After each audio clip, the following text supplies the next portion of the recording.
Welcome back. ഇന്നു മുതൽ നമ്മൾ ക്വസ്റ്റ്യൻ പേപ്പർ ഡിസ്കഷൻ സ്റ്റാർട്ട് ചെയ്യുകയാണ്. ഇപ്പോൾ നമ്മൾ തുടങ്ങാൻ പോകുന്നത് ഏറ്റവും റീസെൻ്റ് ആയിട്ട് കഴിഞ്ഞ പരീക്ഷയുടെ ക്വസ്റ്റ്യൻ പേപ്പറാണ്. ക്വസ്റ്റ്യൻ പേപ്പർ ഡിസ്കഷൻ എന്ന് പറയുമ്പോൾ ക്വസ്റ്റ്യൻസ് മാത്രമല്ല പറഞ്ഞു പോകുന്നത്, അതിന് ബന്ധപ്പെട്ടിരിക്കുന്ന കാര്യങ്ങളും കൂടെ പറഞ്ഞു പോകുന്നുണ്ട്. ശ്രദ്ധാപൂർവം കേട്ട് മനസ്സിലാക്കാൻ പ്രത്യേകം ശ്രദ്ധിക്കുക. ആവശ്യമുള്ള പോയിന്റുകൾ എഴുതി വയ്ക്കുന്നത് നിങ്ങൾക്ക് ഭാവിയിൽ ഗുണകരമായിരിക്കും. അപ്പോൾ നമ്മൾ റീസെൻ്റായി നടന്ന 2019 ലൈഫ് സ്റ്റോക്ക് ഇൻസ്പെക്ടർ PSCയുടെ ക്വസ്റ്റ്യൻ പേപ്പറാണ് ഡിസ്കസ് ചെയ്യാൻ പോകുന്നത്. എല്ലാ ക്വസ്റ്റ്യൻസും കൂടെ ഒരുമിച്ച് ഡിസ്കസ് ചെയ്യാൻ പറ്റില്ല, അതിനാൽ കുറച്ച് വോള്യങ്ങളായിട്ടായിരിക്കും വരുന്നുണ്ടാവുക. ഓരോന്നും ശ്രദ്ധാപൂർവം കേട്ട് മനസ്സിലാക്കാൻ ശ്രദ്ധിക്കുക. ആദ്യത്തെ ചോദ്യം തന്നെ ലൈഫ് സ്റ്റോക്ക് സെൻസസിനെ ബന്ധപ്പെടുത്തി ആയതിനാൽ കൂടുതൽ life stock census, recent life stock സെൻസസിൻ്റെ ഫുൾ ഡീറ്റെയിൽസ് നിങ്ങൾ ഈ ഒരു ഭാഗത്ത് മനസ്സിലാക്കാം. തുടങ്ങിയാലോ?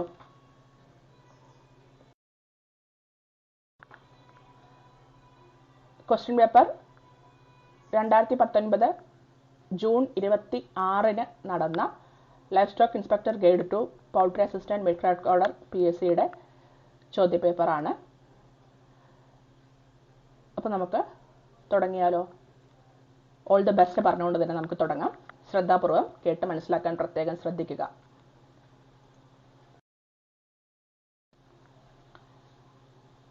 ഇരുപത്തിയൊന്നാമത്തെ ചോദ്യം മുതലായിരുന്നു തുടങ്ങുന്നുണ്ടായിരുന്നത്. കാരണം ഇതുവരെ 20ാമത്തെ ചോദ്യം വരെ ജനറൽ ക്വസ്റ്റ്യൻസ് ആയിരുന്നു ഉണ്ടായിരുന്നത്. ഈ വർഷം മുതൽ ഉണ്ടാവില്ല എന്ന് സിലബസിൽ പറഞ്ഞത് കൊണ്ടാണ് 21 മുതൽ തുടങ്ങുന്നത്. ഈ വർഷം മുതൽ 1ാമത്തെ ചോദ്യം മുതൽ ഫുൾ ലൈഫ് സ്റ്റോക്ക് ഓറിയന്റഡ് ആയിരിക്കും എന്ന് ഉറപ്പിക്കാം. ആദ്യത്തെ ചോദ്യം നോക്കൂ. As per life stock census 2012 total cattle population in India is. 2012 cattle population എത്രയാണെന്നാണ് ചോദ്യം. ഉത്തരം 191 മില്യൺ ആണ്.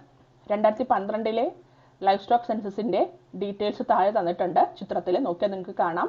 2007 199.07 ആയിരുന്നു.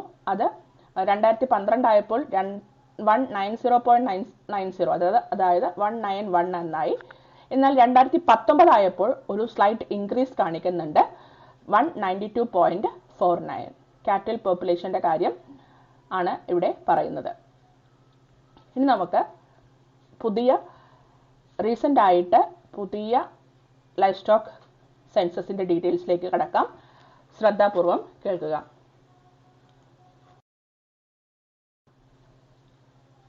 ഇപ്പോൾ കഴിഞ്ഞിരിക്കുന്നത് 20ാമത്തെ ലൈഫ് സ്റ്റോക്ക് സെൻസസ് ആണ്. കഴിഞ്ഞ ലൈഫ് സ്റ്റോക്ക് സെൻസസ് എന്ന് പറയുന്നത് 19ാമത്തെ ആയിരുന്നു. ഇപ്പോൾ റീസെൻ്റ് ആയിട്ട് കഴിഞ്ഞത് 2020 പബ്ലിഷ് ചെയ്തിരിക്കുന്നത് 20ാമത്തെ ലൈഫ് സ്റ്റോക്ക് സെൻസസ് ആണ്.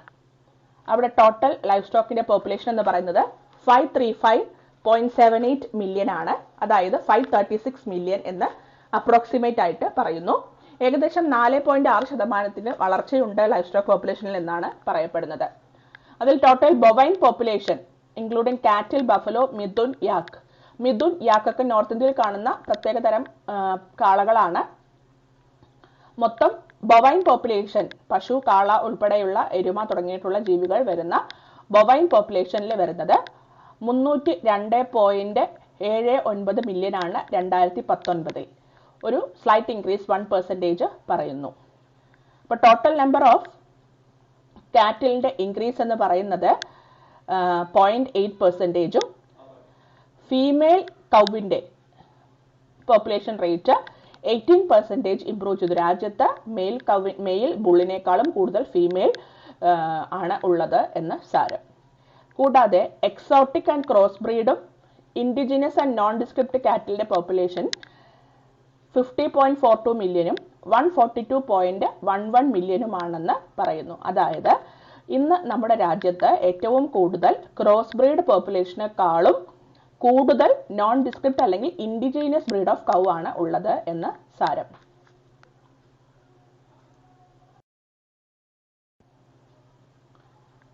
ലൈഫ് സ്റ്റോക്ക് സെൻസസിന്റെ ഒരു ചെറിയ ചരിത്രം നമുക്ക് പറഞ്ഞുകൊണ്ട് തുടങ്ങാം. ഇന്ന് നമ്മുടെ രാജ്യത്ത് നടക്കുന്ന ലൈഫ് സ്റ്റോക്ക് സെൻസസിന്റെ ആരംഭം എന്ന് പറയുന്നത് 1919 എളുപ്പമാണ് ഓർത്തു വെക്കാൻ. ആദ്യത്തെ ലൈഫ് സ്റ്റോക്ക് സെൻസസ് നടന്നത് 1919 1919 ആദ്യമായിട്ട് ലൈവ് സ്റ്റോക്ക് സെൻസസ് നടന്നത്. അന്ന് മുതൽ ഇന്ന് 2020, ഇപ്പോൾ 21 ആയെങ്കിലും 2020 വരെ നടന്നുകൊണ്ടേയിരിക്കുന്നു. 5 വർഷത്തിൽ ഒരിക്കൽ എന്ന കണക്കിനാണ് ലൈവ് സ്റ്റോക്ക് സെൻസസ് നടക്കുന്നത്. ഇയർ ഓർത്ത് വയ്ക്കുക, 5 വർഷത്തിൽ ഒരിക്കലാണ് ലൈവ് സ്റ്റോക്ക് സെൻസസ് നടക്കുന്നത്. ഇത് നടത്തുന്നത് അനിമൽ ഹസ്ബൻഡറി സ്റ്റാറ്റിസ്റ്റിക്സ് ഡിവിഷൻ ആണ്. അനിമൽ ഹസ്ബൻഡറി സ്റ്റാറ്റിസ്റ്റിക്സ് ഡിവിഷൻ ഇത് ministry of agriculture and farmer welfare എന്ന് പറയുന്ന മിനിസ്ട്രിയുടെ കീഴിലുള്ള അനിമൽ ഹസ്ബൻഡറി സ്റ്റാറ്റിസ്റ്റിക്സ് ഡിവിഷനാണ് ലൈവ് സ്റ്റോക്ക് സെൻസസ് കണ്ടക്ട് ചെയ്യുന്നത് 5 വർഷത്തിൽ ഒരിക്കൽ. ഇതിന്റെ ചുമതല എന്ന് പറയുന്നത് അതാത് സംസ്ഥാനത്തിലും യൂണിയൻ ടെറിട്ടറിയിലുമുള്ള അനിമൽ ഹസ്ബൻഡറി ഡിപ്പാർട്ട്മെന്റുകൾക്കാണ്.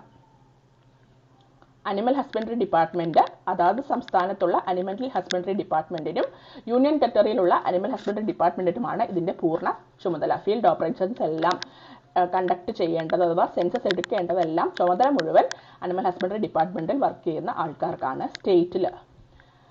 ഇതുവരെയായിട്ട് 19 ലൈവ് സ്റ്റോക്ക് സെൻസസ് ആണ് നടത്തിയത്. ഇനി 20ാമത്തെ ആയിരുന്നു 2020 പബ്ലിഷ് ചെയ്തത്. അപ്പോൾ ഇപ്പോൾ കഴിഞ്ഞത് 20ാമത്തെ ലൈവ് സ്റ്റോക്ക് സെൻസസ് ആണ്. ചിലപ്പോൾ പരീക്ഷയ്ക്ക് ചോദിക്കാം. ഇപ്പോൾ കഴിഞ്ഞ 2018 തുടങ്ങി 20 ആകുമ്പോഴേക്കും അവസാനിച്ച ലൈവ് സ്റ്റോക്ക് സെൻസസ് 20ാമത്തെ ലൈവ് സ്റ്റോക്ക് സെൻസസ് ആണ്. 20ാം വർഷം 20ാമത്തെ സെൻസസ്. 2018 ഇതിന് തുടക്കം കുറിച്ചത്. മറ്റൊരു ഇമ്പോർട്ടൻറ്റ് ഫീച്ചർ എന്ന് പറയുന്നത് 20ാമത് ലൈവ് സ്റ്റോക്ക് സെൻസസിന്റെ മറ്റൊരു ഇമ്പോർട്ടൻറ്റ് ഫീച്ചർ എന്താണെന്ന് വെച്ചാൽ ഈ വർഷം മുതൽ ബ്രീഡ്സിന്റെ എണ്ണം, ഏതൊക്കെ ബ്രീഡുകൾ തദ്ദേശീയമായിട്ട് ഉണ്ട്, അവയുടെ കൺസർവേഷൻ കൂടെ നമ്മുടെ ലക്ഷ്യമായതിനാൽ തദ്ദേശീയമായിട്ട് അവൈലബിൾ ആയിട്ടുള്ള ബ്രീഡുകളുടെ ബ്രീഡ് വൈസ് ആയിട്ടുള്ള അനിമൽസിന്റെ സെൻസസും കൂടെ എടുത്തു. കൂടാതെ പൗൾട്രിയുടെയും. ഇതുവരെ എണ്ണം മാത്രമായിരുന്നു എടുത്തിട്ടുണ്ടായിരുന്നത്. എന്നാൽ 2020 കംപ്ലീറ്റ് ചെയ്ത സെൻസസിന്റെ പ്രത്യേകത ഇതാണ്. അതായത് ബ്രീഡ് വൈസ് നമ്പർ എടുത്തു. അതായത് ഇപ്പം നമ്മുടെ നാട്ടിലുള്ള വെച്ചൂർ പശു എത്രണ്ണം ഉണ്ട്, കാസർഗോഡൻ കുള്ളൻ എത്രണ്ണമുണ്ട്, അസീൽ കോഴികൾ എത്രണ്ണമുണ്ട്. അപ്പം അങ്ങനെ ബ്രീഡ് വൈസ് ആയിട്ടുള്ള നമ്പേഴ്സ് ആണ് എടുത്തിരിക്കുന്നത്. ഇതുവഴി നമുക്ക് അഷ്വർ ചെയ്യാൻ പറ്റും തദ്ദേശീയമായിട്ട് ഏതൊക്കെ ബ്രീഡുകൾ ഇപ്പോൾ നിലവിലുണ്ട്, എത്ര എണ്ണമുണ്ട്, അതിൻ്റെ കൺസർവേഷൻ സ്റ്റാറ്റസ് എങ്ങനെയാണ് എന്നൊക്കെ നമുക്ക് അനലൈസ് ചെയ്യാൻ ഈ ഒരു പ്രോസസ്സ് വഴി സാധിക്കുന്നു. ആദ്യമായിട്ട് 20ാമത്തെ ലൈവ് സ്റ്റോക്ക് സെൻസസ് വഴി ഓൺലൈനായിട്ട് ലൈവ് സ്റ്റോക്ക് സെൻസസ് ഡാറ്റ ശേഖരിക്കപ്പെട്ടത് ഈ ലൈവ് സ്റ്റോക്ക് സെൻസസ് വഴിയാണ്. ഓൺലൈൻ ഡാറ്റ കളക്ഷനും അപ്ലോഡിങ്ങും ഒക്കെ ഇപ്രാവശ്യമായിരുന്നു ചെയ്തത്. അതിനായിട്ട് മൊബൈൽ സോഫ്റ്റ്വെയർ, ഒരു ആൻഡ്രോയിഡ് ഫോണിൽ ചെയ്യാൻ പറ്റുന്ന സോഫ്റ്റ്വെയർ മന്ത്രാലയത്തിൽ നിന്ന് കിട്ടിയിട്ടുണ്ടായിരുന്നു. എല്ലാം അപ് ടു ഡേറ്റ് ആയിട്ട് പെട്ടെന്ന് തന്നെ അപ്ലോഡ് ചെയ്യാനും ഇതുവഴി എളുപ്പത്തിൽ ക്രോഡീകരിച്ചെടുക്കാനും ഈ ഒരു ലൈവ് സ്റ്റോക്ക് സെൻസസ് 20ാമത്തെ ലൈവ് സ്റ്റോക്ക് സെൻസസ് സാധിച്ചു. അപ്പോൾ 20ാമത്തെ ലൈവ് സ്റ്റോക്ക് സെൻസസിന്റെ 2 പ്രത്യേകതകളായിരുന്നു. ഒന്ന്, ബ്രീഡ് വൈസ് അനാലിസിസ് സാധിച്ചു. രണ്ടാമത്തേത് കംപ്ലീറ്റ് ഓൺലൈൻ ആയിട്ട് ആദ്യമായിട്ട് ചെയ്തതും 20ാമത്തെ ലൈവ് സ്റ്റോക്ക് സെൻസസ് ആയിട്ടുള്ള 2020 പൂർത്തീകരിച്ച ലൈവ് സ്റ്റോക്ക് സെൻസസ് ആണ്. 2020 ലൈവ് സ്റ്റോക്ക് സെൻസസിന്റെ പ്രധാനപ്പെട്ട പോയിന്റ്സ് നമ്മൾ സമ്മറൈസ് ചെയ്ത് പറയുന്നു. ടോട്ടൽ ലൈവ് സ്റ്റോക്ക് പോപ്പുലേഷൻ എന്ന് പറയുന്നത്, മൊത്തം ലൈവ് സ്റ്റോക്ക് പോപ്പുലേഷൻ എന്ന് പറയുന്നത് 535.78 മില്യൺ ആണ്. അതായത് 536 മില്യൺ. ഏകദേശം 4.6% കൂടുതൽ വളർച്ചാ നിരക്ക് കാണിച്ചിട്ടുണ്ട് 2012 5 വർഷം കൊണ്ട് ചെറിയൊരു ഇൻക്രീസ് ഉണ്ട് എന്നർത്ഥം. ഇതിൽ ബൊവൈൻ പോപ്പുലേഷൻ, ബൊവൈൻ എന്ന് പറയുമ്പോൾ പാലുൽപാദനത്തിനായിട്ട് ഉപയോഗിക്കുന്ന 4 കാലുള്ള കൊമ്പുള്ള പശുക്കളെയാണ് അല്ലെങ്കിൽ മൃഗങ്ങളെയാണ് ബൊവൈൻ എന്ന കാറ്റഗറിയിൽ പെടുത്തിയിരിക്കുന്നത്. കാറ്റിൽ, ബഫലോ, മിഥുൻ, യാക്ക്. അതിൽ ബൊവൈൻ പോപ്പുലേഷനിൽ 302.79 മില്യൺ ആണ്. 1% ആണ് അതിൽ റേസ് കാണിച്ചിരിക്കുന്നത്.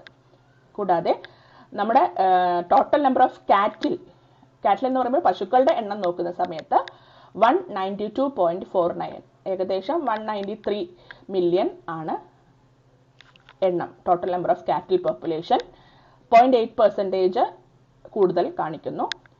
ഇൻഡിജിനസ് നോൺ ഡിസ്ക്രിപ്റ്റ് ഫീമെയിൽ കാറ്റിലിന്റെ പോപ്പുലേഷൻ എടുക്കുന്ന സമയത്ത് 10% ഇൻക്രീസ് ഉണ്ട് എന്ന് പറയുന്നു compare to previous census.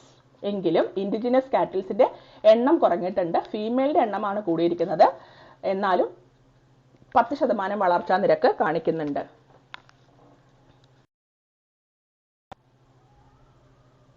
Life stock സെൻസസിന്റെ കാര്യങ്ങൾ മനസ്സിലായിട്ടുണ്ടാവുമല്ലോ. ചെറിയ രീതിയിൽ ഇൻക്രീസ് 0.8% ഇൻക്രീസ് ഉണ്ടെന്ന് പറഞ്ഞു. ഇനി പൗൾട്രി സെൻസസ്. പൗൾട്രി സെൻസസ് നോക്കുന്ന സമയത്ത് രാജ്യത്താകമാനം 851.81 അഥവാ 852 മില്യൺ പൗൾട്രി ബേർഡ്സ് ഉണ്ടെന്ന് പറയുന്നു. വളരെയധികം ഇൻക്രീസ് ആണ് ഇവിടെ കാണിക്കുന്നത്. കൂടുതൽ ആൾക്കാർ കോഴി വളർത്തലിലേക്ക് വന്നു എന്നത് തന്നെയാണ് സത്യം. കൂടാതെ ബാക്ക്യാർഡ് പൗൾട്രി പോപ്പുലേഷന്റെ എണ്ണം ക്രമാതീതമായിട്ട് ഉയർന്നിട്ടുണ്ട്. കൂടുതൽ ആൾക്കാർ സ്വന്തമായിട്ട് കോഴിയെ വളർത്താൻ തുടങ്ങിയിരിക്കുന്നു. 45% കൂടുതൽ വളർച്ചാ നിരക്ക് ബാക്ക്യാർഡ് പൗൾട്രി റേഞ്ചിൽ വന്നിട്ടുണ്ട്. കൊമേഴ്ഷ്യൽ പൗൾട്രിയുടെ കാര്യത്തിലും അതേപോലെ നല്ലൊരു ഇൻക്രീസ് വന്നിട്ടുണ്ട്. 4.5% കൂടുതൽ കഴിഞ്ഞ വർഷത്തേക്കാളും കൂടിയിട്ട് 534.74 മില്യൺ ആണ് വന്നിരിക്കുന്നത്. എന്തായാലും ഇത്രയും മനസ്സിലാക്കുക. രാജ്യത്താകമാനം 852 മില്യൺ പൗൾട്രി ബേർഡ്സ് ഉണ്ട്. അതിൽ ബാക്ക്യാർഡ് പൗൾട്രി അതേപോലെ തന്നെ കൊമേഴ്ഷ്യൽ പൗൾട്രിയും വളർന്നുകൊണ്ടിരിക്കുകയാണ്. ഇതിൽ ബാക്ക്യാർഡ് പൗൾട്രി സിസ്റ്റം വളരെ വളർന്നിരിക്കുന്നു.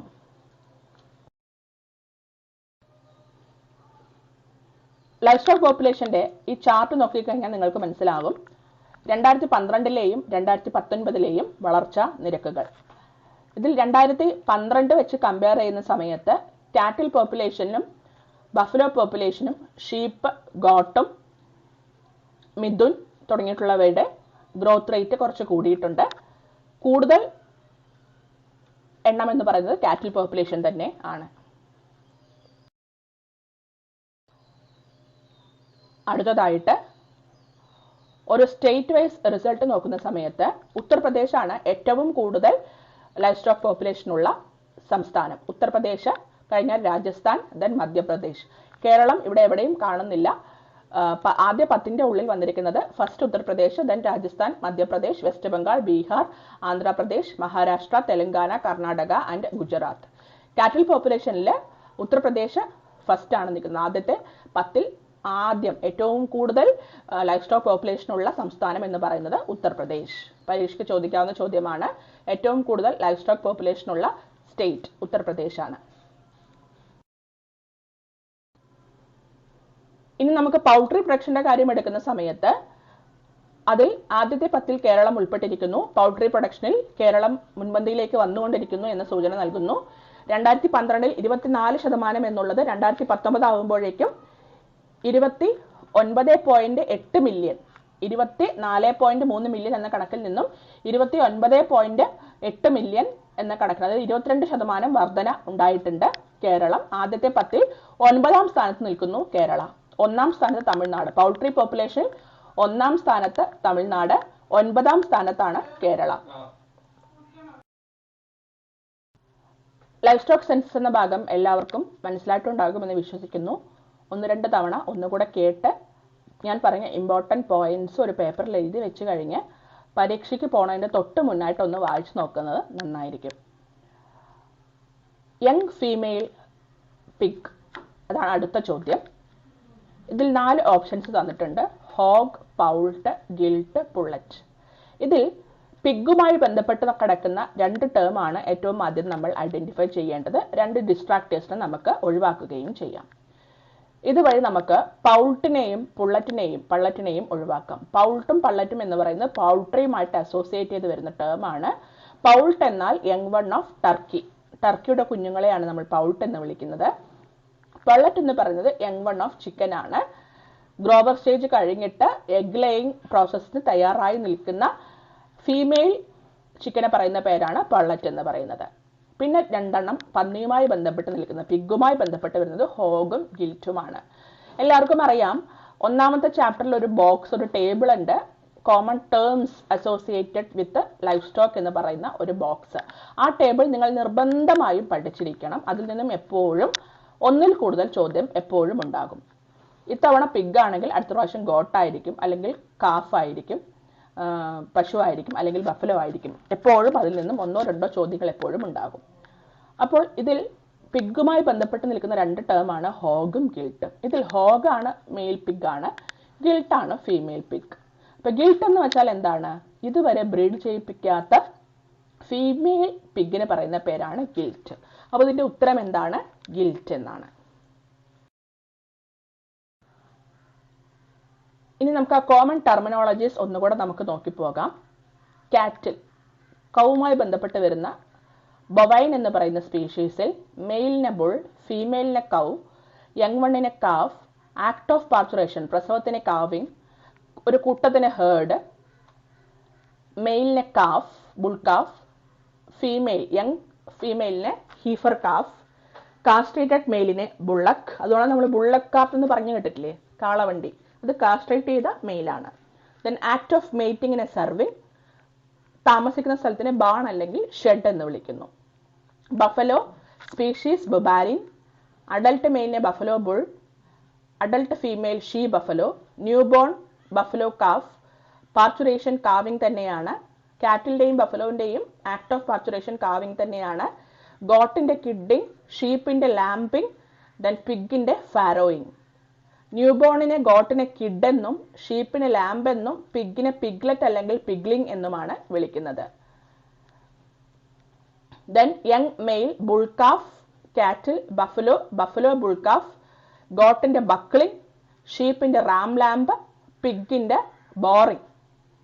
യങ് ഫീമെയിൽ കാറ്റിലിനെ ഹീഫർ കാഫ്, ബഫലോനെ ബഫലോ ഹീഫർ കാഫ്, ഗോട്ടിന്റെ ഗോട്ട്ലിംഗ്, ഷീപ്പിന്റെ ഈവ് ലാംബ്, പിഗിന്റെ ഗിൽറ്റ്. അപ്പോൾ നമ്മുടെ ചോദ്യം ഇതായിരുന്നു, young female pig. Young female pig is called gilt. അപ്പോൾ young female sheep is called ewe lamb. Young female goat is called goatling. Young female buffalo is called buffalo heifer calf. Young female cattle is called heifer calf. Castrated മെയിലിനെ കാറ്റിലിലെ ബുള്ളക്ക് എന്നും ബഫലോയിലെ buffalo ബുള്ളക്ക് എന്നും ഗോട്ടിനെ കാസ്ട്രേറ്റഡ് buck എന്നും ഷീപ്പിലെ whether അല്ലെങ്കിൽ വെഡർ എന്നും പിഗിലെ Hoeg അല്ലെങ്കിൽ stag എന്നും. നമ്മുടെ ഒരു മറ്റൊരു ഓപ്ഷൻ ആയിരുന്നു, പിഗിൽ വന്ന ഓപ്ഷൻ ആയിരുന്നു ഹോഗ് അല്ലെങ്കിൽ സ്റ്റാഗ്. അതെന്താണ്? കാസ്ട്രേറ്റഡ് മെയിലിനെ പറയുന്ന പേരാണ്. ആക്ട് ഓഫ് മീറ്റിങ്ങിനെ സർവിങ് എന്ന് ബഫലോയിലും കാറ്റിലും ഗോട്ടിലും പറയുന്നു. എന്നാൽ ഷീപ്പിലാണെങ്കിൽ ടപ്പിംഗ് ആൻഡ് പിഗിലാണെങ്കിൽ കപ്ലിംഗ്. ഇതാണ് ചിലപ്പോൾ ചോദിക്കാൻ സാധ്യതയുള്ള ചോദ്യമാണ്, act of mating in sheep and pig. Then ഹൗസസിനെ ബാണും ഷെഡ് തന്നെയാണ് പറയുന്നത്. ഗോട്ടിന്റെ ആണെങ്കിൽ പെൻ അല്ലെങ്കിൽ ഷെഡ് എന്ന് പറയും. പിന്നെ ഒരു വ്യത്യാസം വരുന്നത്, പിഗിന്റെ കൂടിനെ പറയുന്ന പേരാണ് സ്റ്റൈ, പിഗ് സ്റ്റൈ എന്നാണ് വിളിക്കുന്നത്. അപ്പോൾ ഈ ഒരു ബോക്സ് നിർബന്ധമായും പഠിക്കുക. അടുത്തതായിട്ട് പൗൾട്രിയുമായി റിലേറ്റ് ചെയ്ത് വരുന്ന ടേംസ് നമുക്കിവിടെ 2 ഓപ്ഷൻ തന്നിരുന്നു. എന്തൊക്കെയായിരുന്നു? പള്ളറ്റും തന്നിട്ടുണ്ടായിരുന്നു, കൂടാതെ പൗൾട്ടും തന്നിട്ടുണ്ടായിരുന്നു. കണ്ടോ, എപ്പോഴും ഇങ്ങനെയുള്ള ബോക്സിൽ നിങ്ങൾ പ്രത്യേകം ശ്രദ്ധ കൊടുക്കണം, എപ്പോഴും അതിന് ചോദ്യം ഉണ്ടാവും. അപ്പൊ അതിൽ ചിക്കന്റെ കാര്യത്തിലെടുക്കുമ്പോൾ യങ് ഫീമെയിലിനെയാണ് പള്ളറ്റ് എന്ന് പറയുന്നത്. ടർക്കിയുടെ കുഞ്ഞിനെ യങ് വണ്ണിനെയാണ് പൗൾട്ട് എന്ന് പറയുന്നത്.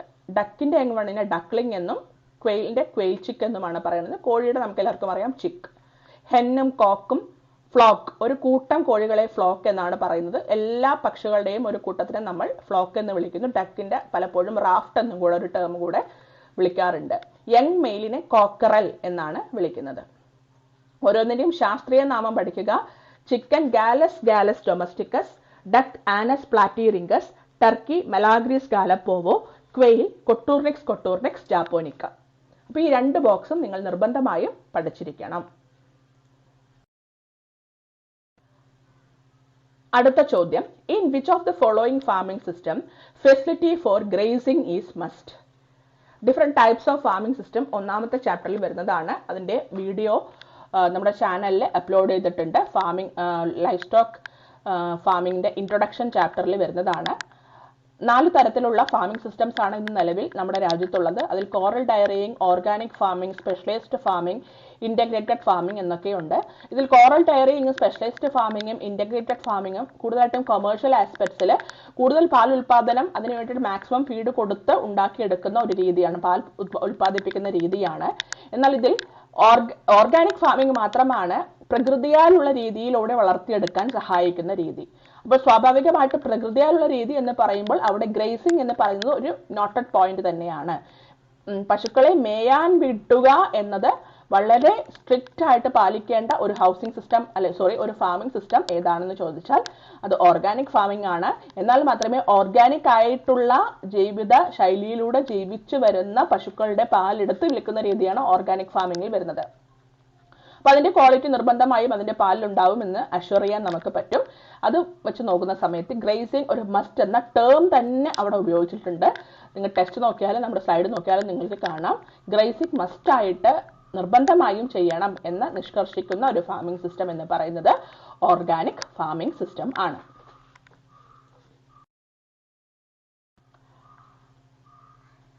അടുത്ത ചോദ്യം, an Indian breed of cattle known as white Sindhi. പലപ്പോഴും അപരനാമങ്ങൾ എല്ലാ പരീക്ഷയ്ക്കും ചോദിക്കാറുണ്ട്. ഇതിൽ കാംഗ്രജ് ഹരിയാന ഗിർ താർപാർക്കർ, കാംഗ്രജ് ഹരിയാന ഗിർ താർപാർക്കർ, ഇതിൽ ഓരോന്നിനും പ്രത്യേകതകളുണ്ട്, ഓരോ ബ്രീഡിനും പ്രത്യേകതയുണ്ട്. ഇതിൽ ഹരിയാന ബ്രീഡ് മാത്രമാണ് അധികം സ്പെഷ്യാലിറ്റി ഇല്ലാത്തൊരു ബ്രീഡായിട്ട് കാണുന്നത്.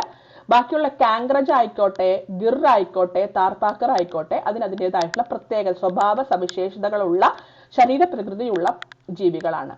അതിൽ വൈറ്റ് സിന്ധി എന്നറിയപ്പെടുന്ന ഏതാണ്? സ്വാഭാവികമായിട്ടും താർപാർക്കറിന് റെഡ് സിന്ധിയുടെ ശരീരവുമായിട്ട് വളരെയധികം സാമ്യതയുണ്ട്. റെഡ് സിന്ധിയുടെ ശരീര സൗന്ദര്യത്തിന് പോലെ തന്നെ റെഡ് കളറിന് പകരം വൈറ്റ് കളർ ആയതുകൊണ്ടാണ് അതിന് റെഡ് സിന്ധി എന്ന് വിളിച്ചത്. താർപാർക്കർ സിന്ധ് പ്രൊവിൻസിലാണ് അതിൻ്റെയും ജനനം എന്ന് പറയുന്നത്. കൂടുതൽ ഡീറ്റെയിൽസ് നമ്മുടെ ഇന്ത്യൻ ബ്രീഡ്സ് ഓഫ് കാറ്റിൽ എന്ന് പറയുന്ന സ്ലൈഡിൽ ഡീറ്റെയിൽഡ് ആയി കൊടുത്തിട്ടുണ്ട്. അതിലത്തെ സ്ലൈഡിന്റെ ഒരു ഷോർട്ടാണ് ഞാൻ ഇവിടെ ഇട്ടിരിക്കുന്നത്. കൂടാതെ കാംഗ്രജിന് വിളിക്കുന്ന ഒരു പേരുണ്ട്, കാംഗ്രജിന് വിളിക്കുന്ന പേരാണ് സവായ് ചൽ എന്ന്.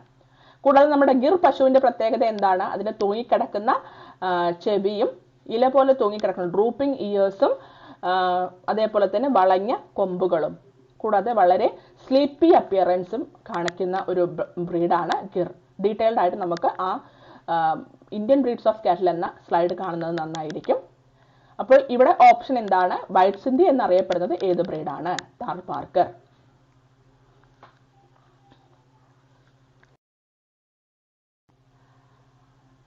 അടുത്തതായിട്ട് ഒരു ഗോട്ട് ബ്രീഡിന്റെ ചോദ്യമാണ്.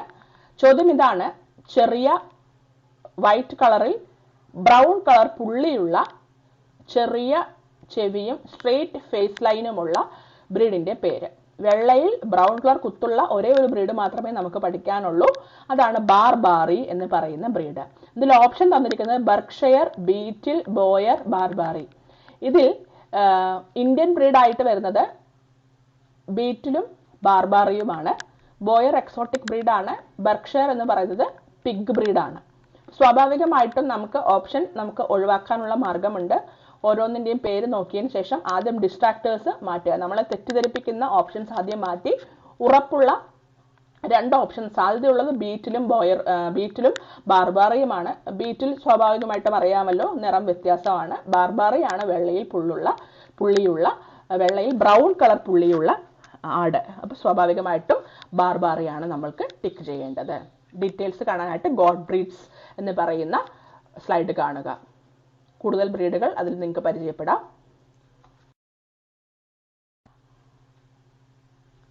അടുത്ത ചോദ്യം, popular meat breed of duck with creamy white plumage, bright orange bill, leg and feet. സ്വാഭാവികമായിട്ട് നമുക്ക് ഓപ്ഷൻ കാണുമ്പോൾ ആദ്യം വളരെ ടെൻഷൻ തോന്നിക്കുന്ന ഒരു ഓപ്ഷൻസ് ആണ് തന്നിരിക്കുന്നത്. Emperor duck, flying duck, penguin duck, കുട്ടനാടൻ ഡക്ക്. നമ്മുടെ ഏറ്റവും ആദ്യം നമ്മുടെ മനസ്സിൽ വരിക ഇങ്ങനെയൊരു ഡക്ക് നമുക്ക് പഠിക്കാനേ ഇല്ല എന്ന് തന്നെയാണ്. എന്നാൽ മഞ്ഞ കളർ ചുണ്ടും ശരീരമാസകലും വെള്ളയുമുള്ള മറ്റൊരു ബ്രീഡ് നമ്മൾ പഠിച്ചിട്ടുണ്ട്. എന്താണ്? White Pekin. അപ്പൊ വൈറ്റ് പെക്കിൻ താറാവിന്റെ മറ്റൊരു വിളിപ്പേരാണ് എംപറർ ഡക്ക് എന്നത്. അപ്പൊ അതും കൂടെ അറിഞ്ഞാൽ മാത്രമേ നമുക്ക് ഈ ഉത്തരം നമുക്ക് എഴുതാൻ പറ്റുകയുള്ളൂ. അപ്പോൾ എംപറർ ഡക്ക് തന്നെയാണ് വൈറ്റ് പെക്കിൻ ഡക്ക് എന്ന് പറയുന്നത്. അപ്പോൾ ഈ വൈറ്റ് പെക്കിൻ ഡക്കിന്റെ മറ്റൊരു പേരാണ് എംപറർ ഡക്ക് എന്നത്. ഫ്ലൈയിങ് ഡക്കിന്റെ മറ്റൊരു പേരാണ് മസ്കോവി എന്നത്. പെൻഗ്വിൻ ഡക്കിന് ആ പേര് തന്നെയുള്ളൂ. കുട്ടനാടൻ ഡക്കിന്റെ പ്രത്യേകത നമുക്ക് എല്ലാവർക്കും അറിയാം. ശരീരത്താകമാനം ഒരു ചാര നിറമുള്ള ചാരയും ചെമ്പലിയും ഒക്കെയാണ് കുട്ടനാടൻ ഡക്കായിട്ട് വരുന്നത്. അപ്പോൾ സ്വാഭാവികമായിട്ട് നമുക്ക് ഒഴിവാക്കാൻ പറ്റിയത് ഇതിൽ ഫ്ലൈയിങ് ഡക്ക് അല്ല എന്നും അറിയാം. പെൻഗ്വിൻ ഡക്കും നിങ്ങൾക്ക് മനസ്സിലുണ്ടാവും, കഴുത്ത് നിവർന്ന് നിൽക്കുന്ന ഡക്ക്. ദെൻ കുട്ടനാടൻ ഡക്ക്. ഇതിൽ എംപറർ ഡക്കാണ് ഉത്തരം. ഡീറ്റെയിൽഡ് ആയിട്ട് നമുക്ക് അറിയാൻ വേണ്ടിയിട്ട് സ്ലൈഡ് ബ്രീഡ്സ് ഓഫ് ഡക്ക് എന്ന് പറയുന്ന സ്ലൈഡ് കാണുക. ഓരോ ഡക്കും അതിന്റെ മറ്റ് വിളിപ്പേരുകളും അതിൽ പറയുന്നുണ്ട്. നിർബന്ധമായും കണ്ട് മനസ്സിലാക്കി വെക്കുന്നത് നമുക്ക് എളുപ്പത്തിൽ ഉത്തരം എഴുതാൻ സഹായകമാകും. അപ്പോൾ നമ്മുടെ ചോദ്യത്തിനുള്ള ഉത്തരം എന്താണ്? പോപ്പുലർ മീറ്റ് ബ്രീഡാണെന്ന് പറഞ്ഞിട്ടുണ്ട്. White Pekin ഡക്കാണ്. ടേംസ് എല്ലാം കൃത്യമായിട്ട് ടെക്സ്റ്റിലുള്ള അതേ ചോദ്യങ്ങളാണ് തന്നിരിക്കുന്നത്. Meat breed of duck with creamy white plumage, bright orange bill, leg and feet. ഉത്തരം എന്താണ്? എംപറർ ഡക്ക് അഥവാ വൈറ്റ് പെക്കിൻ. അടുത്ത പ്രാവശ്യം ചിലപ്പോൾ വൈറ്റ് പെക്കിൻ എന്നായിരിക്കും ഓപ്ഷൻ തരിക. അപ്പോൾ തെറ്റിപ്പോകരുത്. എംപറർ ഡക്കും വൈറ്റ് പെക്കിൻ ഡക്കും സെയിം ആണ്. ഫ്ലൈയിങ് ഡക്കും മസ്കോവി ഡക്കും സെയിം ആണ്.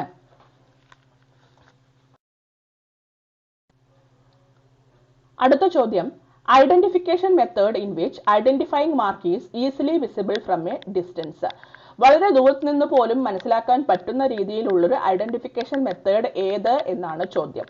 വളരെ ദൂരത്ത് നിന്ന് കാണണമെങ്കിൽ സ്വാഭാവികമായിട്ടും വളരെ ദൂരത്തോളം മേയാൻ വിടുന്ന ജീവിയായിരിക്കും. സ്വാഭാവികമായിട്ടും അതിൽ വരുന്നത് ഗോട്ടും കാറ്റിലുമാണ്. അപ്പൊ ഇതിൽ ഗോട്ടനും കാറ്റിലിനും ഒരേപോലെ ഉപയോഗിക്കാൻ പറ്റുന്ന മെത്തേഡ് ഇതിലുണ്ടോ? ഇല്ല. ഉണ്ട്. ഏതാണ്? ടാഗിങ് ആണ് ഉള്ളത്. ടാഗിങ് പക്ഷെ ഒരിക്കലും നമുക്ക് ദൂരത്ത് നിന്ന് കാണാൻ പറ്റില്ല. സ്വാഭാവികമായിട്ടും അതല്ല. നെക്സ്റ്റ് ബ്രാൻഡിങ് ആണ്. ബ്രാൻഡിങ് ആണ് അത്യാവശ്യം വലുപ്പത്തിൽ വളരെ ദൂരത്ത് നിന്ന് നോക്കിയാൽ പോലും കാണാൻ പറ്റുന്ന രീതിയിലുള്ള മെത്തേഡ് ഓഫ് ഐഡന്റിഫിക്കേഷൻ. ഉറപ്പിക്കാം. കൂടുതൽ ഉറപ്പിക്കാനായിട്ട് ടാറ്റൂയിങ് ആണോ എന്ന് നോക്കുക. ടാറ്റൂയിങ് സാധാരണയായിട്ട് ചെയ്യുന്നത് ഇതിലാണ്, ചെവിയുടെ അകത്തൊക്കെയാണ്, കാഫിലൊക്കെയാണ് ചെയ്യുന്നത്. സ്വാഭാവികമായിട്ടും അത് ദൂരത്ത് നിന്ന് നോക്കിയാൽ കാണാൻ പറ്റില്ല. അപ്പോൾ അതല്ല, ഒഴിവാക്കി.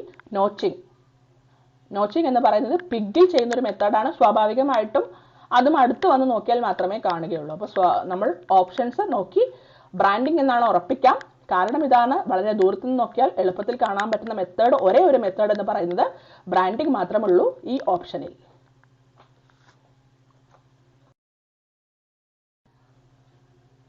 അടുത്ത ചോദ്യം ഇത്തിരി കട്ടിയാണ്, എങ്കിലും മനസ്സിലായവർക്ക് വളരെ എളുപ്പം എഴുതാൻ പറ്റുന്ന ഒരു ചോദ്യം കൂടെയാണ്. What will be the approximate age of cow with permanent central and centrolateral incisors while the lateral and corner incisors are temporary? ചോദ്യം ഇതാണ്, ഒരു പശുവിന്റെ വായ നോക്കുന്ന സമയത്ത് പെർമനന്റ് ആയിട്ടുള്ള സെൻട്രലും സെൻട്രോലാറ്ററലും കാണുന്നു. എന്നാൽ ലാറ്ററലും കോർണറും എന്താണ്? കോർണേഴ്സും ടെമ്പററി ആണ്. അതിനർത്ഥം എന്താണ്? എപ്പോഴാണോ സെൻട്രോലാറ്ററൽ ഇൻസിസേഴ്സ് വരുന്നത് ആ പ്രായമാണ് പെർമനന്റ് സെൻട്രോലാറ്ററൽ ഇൻസിസർ എപ്പോൾ വന്നോ അതായിരിക്കും ആ പശുവിന്റെ പ്രായം. അപ്പൊ temporary teeth replaced by permanent incisor teeth at centrolateral എപ്പോഴാണ് വരുന്നത്? 3 years ആകുമ്പോഴാണെന്ന് ആ ബോക്സിൽ തന്നിട്ടുണ്ട്. സ്വാഭാവികമായിട്ടും 3 വയസ്സാകുമ്പോഴാണ് സെൻട്രോലാറ്ററലും പെർമനന്റ് ആയിരിക്കുക. സ്വാഭാവികമായിട്ടും 3 വയസ്സാകുമ്പോൾ ബാക്കി 2 ലാറ്ററലും കോർണേഴ്സും എന്തായിരിക്കും? ടെമ്പററി പല്ലുകൾ ആയിരിക്കും. അങ്ങനെ നമുക്ക് ഉറപ്പിക്കാം 3 വയസ്സാണെന്ന്. ഡീറ്റെയിൽഡ് ആയിട്ടുള്ള ക്ലാസ് നമ്മൾ ഐഡന്റിഫിക്കേഷൻ മെത്തേഡ്സിൽ ഏജിങ് എന്ന് പറയുന്ന ഭാഗത്ത് ഞാൻ പറഞ്ഞിട്ടുണ്ട്. ഒന്നുകൂടെ ആ ഒരു സ്ലൈഡ് കാണുന്നത് നന്നായിരിക്കും. അടുത്ത ചോദ്യം, which of the following is not used for whole body restraining? ശരീരമാസകലം മെരുക്കിയെടുക്കാനായിട്ട് കൺട്രോൾ ചെയ്യാനായിട്ട് ഉപയോഗിക്കുന്ന മെത്തേഡ് അല്ലാത്തത് ഏത്? മെത്തേഡ് അല്ലാത്തത് ഏത് എന്നാണ് ചോദ്യം. പെട്ടെന്ന് പോയിട്ട് കാസ്റ്റിംഗ് എന്ന് ഒരിക്കലും ഇടരുത്. മെത്തേഡ് വോൾ ബോഡി റെസ്ട്രെയിനിങ് അല്ലാത്തത് എന്നാണ് ചോദ്യം. അപ്പോൾ ഇതിൽ വോൾ ബോഡി റെസ്ട്രെയിനിങ്ങിനായിട്ടാണ് ബാക്കിയുള്ള എല്ലാ മെത്തേഡും ഉപയോഗിക്കുന്നതെന്ന് ഉറപ്പിക്കുന്നത് എങ്ങനെയാണ്?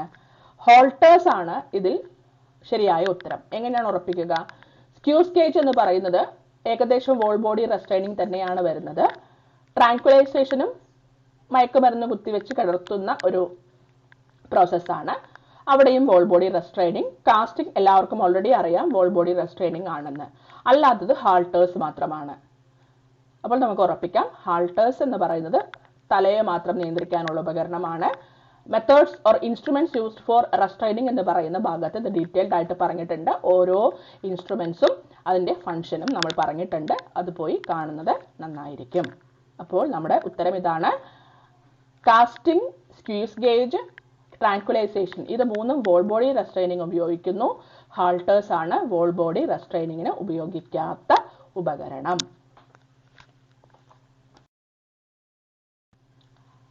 അടുത്ത ചോദ്യം, A hybrid layer chicken suitable for rearing in cage. Same sentence നമ്മുടെ ടെസ്റ്റിൽ നിന്നും അങ്ങനെ എക്സ്ട്രാക്ട് ചെയ്തിട്ടിരിക്കുകയാണ്. ഓപ്ഷൻസ് തന്നിരിക്കുന്നു: അതുല്യ, അമൂല്യ, ഗ്രാമപ്രിയ, ഗ്രാമലക്ഷ്മി. ഓപ്ഷൻസിൽ നിന്ന് തന്നെ നമുക്ക് മനസ്സിലാക്കാം ആ രണ്ടാമത്തെ ഓപ്ഷനിൽ പറയുന്ന പക്ഷി ഈ ലോകത്ത് എവിടെയും ഇല്ല. അമൂല്യ എന്ന് പറയുന്ന ഒരു കോഴി നമ്മുടെ നാട്ടിൽ എവിടെയുമില്ല. അമൂല്യ എന്ന് പറയുന്നത് എന്താണ്? ഒരു പാൽപ്പൊടിയുടെ പേരാണ്. സ്വാഭാവികമായിട്ടും അതൊരു ഡിസ്ട്രാക്ടർ എളുപ്പത്തിൽ നമുക്ക് കളയാം. വളരെ എളുപ്പമാണ് ഇതിന് ഉത്തരം ചെയ്യാൻ. ഗ്രാമപ്രിയയും ഗ്രാമലക്ഷ്മിയും നമുക്ക് മോസ്റ്റ് കോമൺ ആണ്. ഇന്ന് ഏറ്റവും കൂടുതൽ നമ്മുടെ നാട്ടിൽ ബാക്ക്യാർഡ് ഫാമിംഗ് സിസ്റ്റത്തിന് ഉപയോഗിച്ചു വരുന്ന പക്ഷികളാണ് ഗ്രാമപ്രിയ, ഗ്രാമലക്ഷ്മി തുടങ്ങിയവ. ഇതിൽ അതുല്യ മാത്രമാണ് നമ്മുടെ ഉദ്ദേശം. ILM 90 എന്ന പേരിൽ നമ്മുടെ വെറ്റിനറി യൂണിവേഴ്സിറ്റി മണ്ണൂത്തി ഡെവലപ്പ് ചെയ്തിരിക്കുന്ന ഒരു ഹൈബ്രിഡ് ലെയർ എന്ന് അവിടെ പ്രത്യേകം പറയുന്നുണ്ട്. NNP സ്ട്രെയിൻ, വൈറ്റ് ലഗോണിന്റെ NNP സ്ട്രെയിൻ ഉപയോഗിച്ചിട്ട് ഒരു ഹൈബ്രിഡ് ലഗോൺ കോഴിയാണ് ഉൽപ്പാദിപ്പിച്ചിരിക്കുന്നത്. ഓൺലി സൂട്ടബിൾ ഫോർ എന്തിനു വേണ്ടിയാണ്? കേജസിൽ മാത്രം വളർത്താൻ പറ്റിയ ഒരു ഇനമാണ്. അപ്പൊ നമുക്ക് ഉറപ്പിക്കാം അതുല്യ. ക്രോസ് ബ്രീഡ് ഓഫ് കാറ്റിൽ എന്ന് ക്രോസ് ബ്രീഡ് ഓഫ് പൗൾട്രി എന്ന ഭാഗത്ത് കൂടുതൽ ഡീറ്റെയിൽഡ് ആയിട്ട് നമുക്ക് കാണാം. അത് പോയി കാണുക.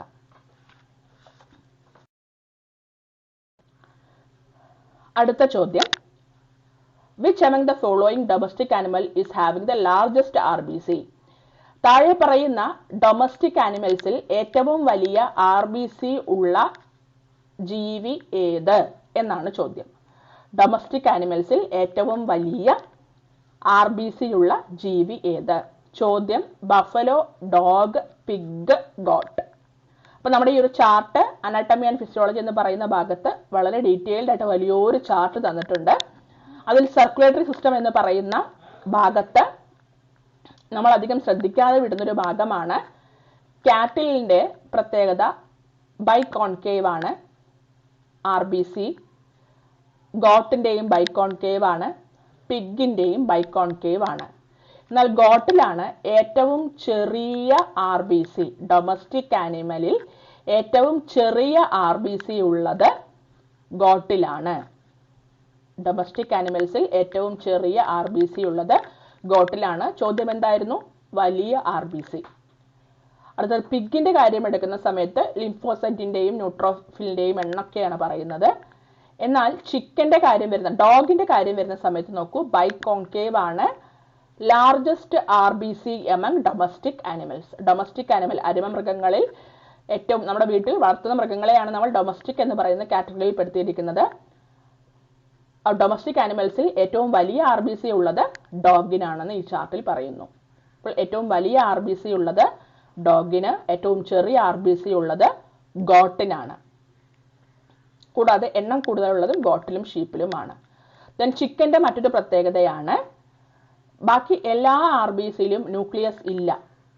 എന്നാൽ ചിക്കന്റെ ബൗൾട്ടിയുടെ മാത്രം പ്രത്യേകതയാണ് RBCക്ക് ന്യൂക്ലിയസ് ഉണ്ട്.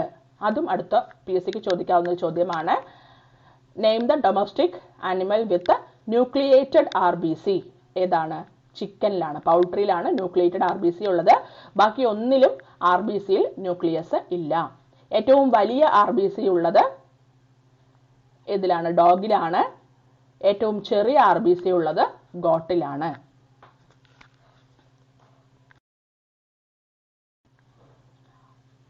അടുത്ത ചോദ്യം, വെൻട്രൽ എന്നതുകൊണ്ട് ഉദ്ദേശിക്കുന്നത് എന്താണ്? ടേം വെൻട്രൽ എന്ന് ഉദ്ദേശിക്കുന്നത് എന്താണ്? ഈ ചിത്രം നോക്കിക്കഴിഞ്ഞാൽ നിങ്ങൾക്ക് ഡീറ്റെയിൽഡ് ആയിട്ട് പെട്ടെന്ന് മനസ്സിലാകും. വെൻട്രൽ റീജിയൻ എന്നുകൊണ്ട് ഉദ്ദേശിക്കുന്നത് എന്താണ്? തന്നിട്ടുണ്ട്. Dorsal, ventral, cranial, caudal. Cranial എന്ന് പറയുമ്പോൾ എന്താണ്? പശുവിന്റെ തലയുടെ ഭാഗത്ത്. ക്രേനിയം എന്നാൽ എന്താണ്? ബ്രെയിനിനെ പ്രൊട്ടക്ട് ചെയ്തിരിക്കുന്ന റീജിയൻ. അപ്പൊ ബ്രെയിൻ എവിടെയാണ് ഉണ്ടാവുക? തലയിലാണ്. അപ്പൊ ക്രേനിയൽ അഥവാ ക്രേനിയം ഉള്ള സ്ഥലത്തിനാണ് ക്രേനിയൽ റീജിയൻ എന്ന് പറയുന്നത്. തലയുള്ള ഭാഗത്തിനെ ക്രേനിയൽ റീജിയൻ എന്ന് പറയുന്നു. CC cranial, caudal. കോഡൽ എന്ന് പറയുമ്പോൾ പശുവിന്റെ പുറകുവശം. ഇതിൽ ഹിങ്ക് റീജിയൻ എന്നാണ് കൊടുത്തിരിക്കുന്നത്. ഹിഞ്ച് റീജിയൻ, ശരിക്കും അവിടെ ഹൈൻഡ് റീജിയൻ ആണ്. പുറകുവശത്തെയാണ് നമ്മൾ കോഡൽ എന്ന് വിളിക്കുന്നത്. ഡോർസൽ റീജിയൻ എന്ന് പറയുമ്പോൾ upper surface of the body, ശരീരത്തിന്റെ മുകൾ വശത്തെ ഡോർസൽ സൈഡ് എന്നും, വെൻട്രൽ സൈഡ് കൊണ്ട് ഉദ്ദേശിക്കുന്നത് അബ്ഡോമിനൽ റീജിയൻ, അടിഭാഗത്തെ under surface of the body. അപ്പൊ ഉത്തരം എന്താണ്? Under surface of the body. Cranial, caudal. Cranial തല, കോഡൽ ബാക്ക്. ഡോർസൽ ഡോ മുകൾ ഭാഗം, upper surface. Ventral vent, lower surface of the body.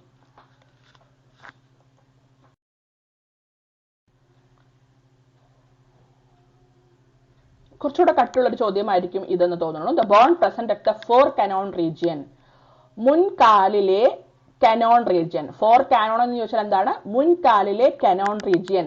മുൻകാലിലെ മുട്ടിന് താഴെയുള്ള ഭാഗത്തെയാണ് നമ്മൾ കാനോൺ എന്ന് പറയുന്നത്. അപ്പോൾ മുൻകാലിലെ മുട്ടിന് താഴെയുള്ള ഭാഗത്തുള്ള ബോണിന്റെ പേരെന്ത്? എന്താണ് അവിടെ അടയാളപ്പെടുത്തിയിട്ടുണ്ട്? എന്താണ്? മെറ്റാകാർപ്പസ് എന്നാണ്. മെറ്റാകാർപ്പലുകളാണ് മുൻകാലുകളുടെ മുട്ടിന് താഴെ വരുന്ന എല്ലിന്റെ പേര്. ബാക്കി വരുന്നത് ഹ്യൂമറസ്, ടാർസൽ, റേഡിയസ് എന്നിവയാണ് ഓപ്ഷൻസ് തന്നിരിക്കുന്നത്. ഹ്യൂമറസും ടാർസലും റേഡിയസും. ഹ്യൂമറസ് എന്ന് പറയുന്നത് മുൻകാലിന്റെ മുട്ടിന് മുകളിൽ വരുന്ന എല്ലാണ്. അവിടെ രേഖപ്പെടുത്തിയിട്ടുണ്ട്. മുട്ടിന് മുകളിൽ വരുന്ന ഭാഗമാണ് ഹ്യൂമറസ്. ടാർസലുകൾ എന്ന് പറയുന്നത് പിൻകാലുകളുടെ ജോയിന്റുകളാണ് ടാർസൽ. Carpels മുൻകാലുകളും tarsals പിൻകാലുകളുമാണ്. കാർപ്പൽ എന്ന് പറയുമ്പോൾ മുൻകാൽ, കാർപ്പൽ മുൻവശം, ടാർസൽ പിൻവശം. അപ്പൊ സ്വാഭാവികമായിട്ട് ടാർസൽ എന്ന് പറയുമ്പോൾ എവിടെയായിരിക്കും? പിൻകാലിൽ വരുന്നു. റേഡിയസും അൾനയും എവിടെയാണ് വരുന്നത്? റേഡിയസ്, അൾന മുൻകാലിന്റെ മുട്ടിന് മുകളിൽ കാണുന്ന രണ്ട് എല്ലുകളാണ് റേഡിയസും അൾനയും. പിൻകാലുകളാകുമ്പോൾ ടിബിയും ഫിബിലയുമാണ് വരുന്നത്.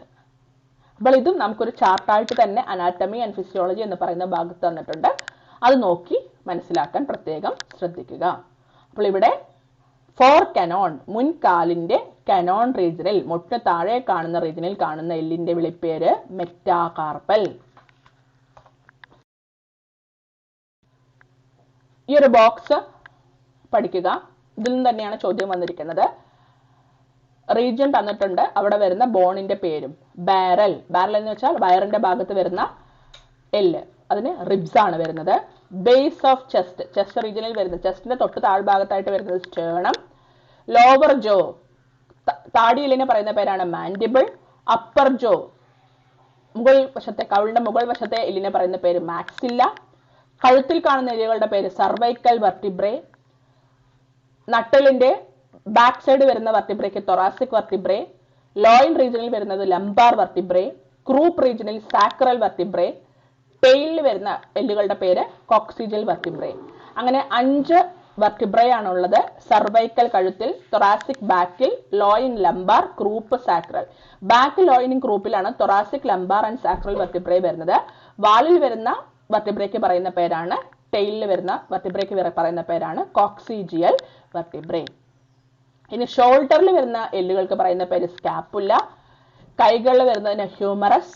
ഫോറാമിൽ റേഡിയസ് ആൻഡ് അൾന. മുൻകാലുകളിൽ വരുന്നത്, അല്ലെങ്കിൽ മുൻ കൈകളിൽ റേഡിയസ് ആൻഡ് അൾന. മുട്ടിന് കാർപ്പൽ എന്ന്. Fore cannon metacarpal. അതാണ് ഇപ്പോൾ ചോദിച്ച ചോദ്യം. പെൽവിക് റീജിയനിൽ വരുന്ന എല്ലുകളുടെ പേരാണ് ilium, ischium and pubic. Ilium, ischium and pubic റീജിയനിൽ വരുന്ന ബോൺസ്, 3 പെൽവിക് റീജിയനിൽ വരുന്ന ബോൺസ് ആണ് ഇലിയം, ഇഷിയം ആൻഡ് പ്യൂബിക്. ഇടുപ്പെല്ലിനെ പറയുന്ന പേരാണ് പ്യൂബിക്, ഇലിയം, ഇഷിയം. പെൽവിക് കാവിറ്റിയിൽ വരുന്ന ബോൺസ്. ദെൻ തുടയിൽ വരുന്ന എല്ലിന്റെ പേരാണ് ഫീമർ. സ്റ്റൈഫിൾ റീജിയനിൽ വരുന്ന പേരാണ് പെറ്റല്ല. ലെഗിൽ വരുന്നത് ടിബിയ, ഫിബുല. ഹോക്ക് റീജിയനിൽ ടാർസൽ. ഹൈൻഡ് കനോണിൽ വരുന്നത് മെറ്റാടാർസൽ.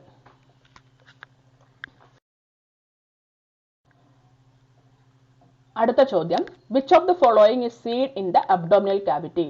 അബ്ഡോമിനൽ കാവിറ്റിയിൽ കാണുന്ന പെക്യുലർ സ്ട്രക്ചർ ഏത് എന്നായിരുന്നു ചോദ്യം. ഇത്തിരി ബുദ്ധിമുട്ടുള്ളൊരു ചോദ്യമായിട്ട് എനിക്ക് തോന്നി. വളരെ ഡീറ്റെയിൽഡ് ആയിട്ട് ഓർഗൻസ് ഏതൊക്കെ ഭാഗത്താണ് കാണുന്നതെന്ന് ഉറപ്പുള്ളവർക്ക് മാത്രം എഴുതാൻ പറ്റുന്ന ചോദ്യമാണ് ഇത്. ഓപ്ഷൻസ് ഇതൊക്കെയായിരുന്നു: ഇഷിയം, പ്ലൂറ, കൗപ്പേഴ്സ് ഗ്ലാൻഡ് ആൻഡ് ജജുനം. ഇതിൽ ഇലിയം, ഇഷിയം ഒക്കെ എല്ലുകളുടെ പേരാണ്, ഇടുപ്പെല്ലിന്റെ പേരാണെന്ന് നമ്മൾ പറഞ്ഞു. പ്ലൂറ എന്ന് പറയുന്നത് ലങ്സുമായിട്ട് അസോസിയേറ്റ് ചെയ്ത് വരുന്ന ഭാഗമാണ്. സ്വാഭാവികമായിട്ട് ചെസ്റ്റ് റീജിയൻ ആയതുകൊണ്ട് അത് വരുന്നത് തൊറാസിക് കാവിറ്റിയിലാണ്. ഇഷിയം എന്ന് പറയുന്നത് ഇടുപ്പലിന്റെ ഭാഗമായതിനാൽ അത് വരുന്നത് പെൽവിക് റീജിയനിലാണ്. കൗപ്പേഴ്സ് ഗ്ലാൻഡ് എന്ന് പറയുന്നത് പ്രോസ്ട്രേറ്റുമായിട്ട് ബന്ധപ്പെട്ട് കിടക്കുന്നതായതിനാൽ അതും കാണുന്നത് പെൽവിക് റീജിയനിലാണ്. ഇതിൽ ജജുനം മാത്രമാണ് ഡൈജസ്റ്റീവ് സിസ്റ്റമായിട്ട് ബന്ധപ്പെട്ട് കിടക്കുന്നത്, സ്മോൾ ഇൻറ്റസ്റ്റൈനുമായിട്ട് ബന്ധപ്പെട്ട് കിടക്കുന്നത്. സ്വാഭാവികമായിട്ടും അതാണ് അബ്ഡോമിനൽ റീജിയനിൽ അഥവാ അബ്ഡോമിനൽ കാവിറ്റിയിൽ വരുന്നത്. അപ്പോൾ ഉത്തരം ഇതാണ്, ജജുനം. ജജുനം എന്ന് പറയുന്നത് സ്മോൾ ഇൻറ്റസ്റ്റൈൻ്റെ ചെറിയ ഭാഗമാണ്. അപ്പോൾ ഇതിൽ കറക്റ്റ് ഉത്തരം എന്ന് പറയുന്നത് ജജുനമാണ്.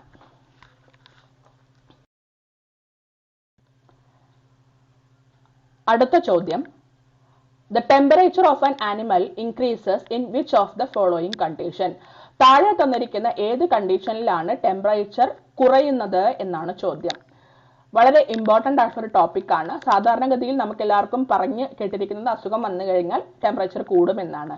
എന്നാൽ ഒരു പ്രത്യേക അവസ്ഥയിൽ ടെമ്പറേച്ചർ കുറയുന്ന ഒരു അവസ്ഥയാണ് ഇവിടെ പറഞ്ഞിരിക്കുന്നത്.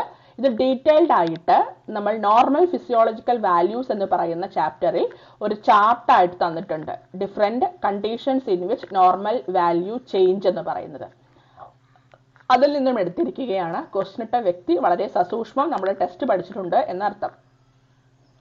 അപ്പോൾ ഇവിടെ നോക്കുന്ന സമയത്ത് ഡിഫറെൻറ്റ് കണ്ടീഷൻ അറ്റ് വെച്ച് നോർമൽ വാല്യൂ ചേഞ്ച് എന്ന് പറയുന്നതിൽ ടെമ്പറേച്ചർ ഡിക്രീസസ് എന്ന് പറയുന്ന ഭാഗത്ത് 3 കാര്യങ്ങൾ തന്നിട്ടുണ്ട്. Shock, poisoning in certain diseases like milk fever. അപ്പോൾ നമ്മുടെ ഉത്തരം ഇതിൽ ഏതാണ്? മിൽക്ക് ഫീവർ ആണ്. ബാക്കിയുള്ള ഓപ്ഷൻസിന്റെ ഉത്തരം എല്ലാത്തിലും ടെമ്പറേച്ചർ കൂടുകയാണ് ചെയ്യുക. വൈകുന്നേര സമയത്ത് ടെമ്പറേച്ചർ കൂടുതലായിരിക്കും. യങ് ആനിമൽസിൽ ടെമ്പറേച്ചർ കൂടുതലായിട്ടും ഉണ്ടാവും. അക്യൂട്ട് ഡിസീസസിലും ടെമ്പറേച്ചർ കൂടുതലായിരിക്കും. അപ്പോൾ ഇതിൽ നെഗറ്റീവ് ആയിട്ടുള്ളത് മിൽക്ക് ഫീവർ മാത്രമാണ്. സ്വാഭാവികമായിട്ടും നമ്മുടെ ഉത്തരം മിൽക്ക് ഫീവർ ആയിരിക്കണം. അതിനുള്ള തെളിവാണ് different condition in which normal values change എന്ന് പറയുന്ന ചാർട്ടിൽ ഉള്ളത്.